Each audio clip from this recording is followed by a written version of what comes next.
On a pu les voir complices lors d'un week-end très discret dans l'une de leurs destinations françaises préférées, Honfleur. Emmanuel et Brigitte Macron sont tout aussi unis, mais avaient l'air graves, pour mener des batailles pour la France.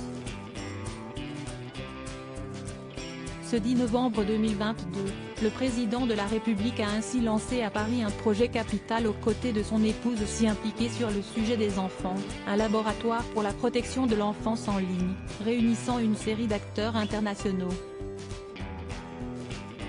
Il a interpellé à cette occasion le nouveau propriétaire de Twitter, Elon Musk, pour lui demander de se joindre à l'initiative, ajoute la @Elon Musk. Will the bird protect our children? L'oiseau protégera-t-il nos enfants?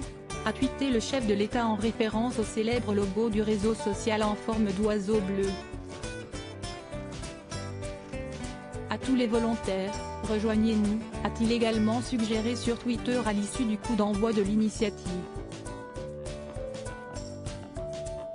Ce laboratoire, qui réunit plateformes, ONG et régulateurs, doit répondre à l'exposition croissante des mineurs à la pornographie, au harcèlement et à la violence en ligne. Il a été initié lors d'une réunion à l'Élysée avec des organisations non gouvernementales et des représentants des grandes plateformes numériques et moteurs de recherche, Meta, Microsoft, Google, TikTok. À l'occasion du Forum de Paris sur la paix, les présidents argentins Alberto Fernandez et estonien Alar Kari ont participé également au lancement de cette initiative. L'espace numérique ne peut pas être un lieu de non-droit. Si est-il le combat qu'on a mené contre le terrorisme, qu'on mène contre les discours de haine en ligne.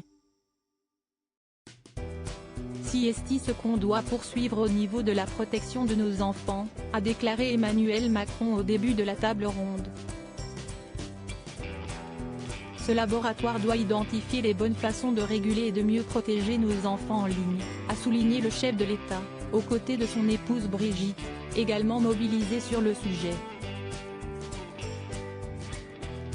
Protéger nos enfants en ligne implique de mieux vérifier l'âge des utilisateurs, de mieux détecter et stopper les prédateurs sexuels, de mieux détecter et répondre au harcèlement, d'être plus efficace pour retirer les contenus, a-t-il détaillé sur Twitter.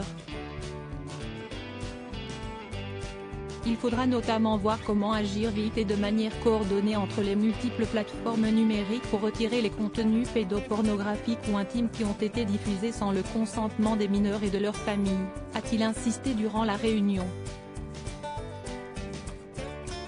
Lutter contre l'extrémisme violent en ligne. Cette initiative se veut calquée sur l'appel de Christchurch contre l'extrémisme violent en ligne, lancé par la Nouvelle-Zélande et la France après la tuerie de 2019 qui avait fait 51 morts dans 2 mosquées de cette localité néo-zélandaise, rappelle la.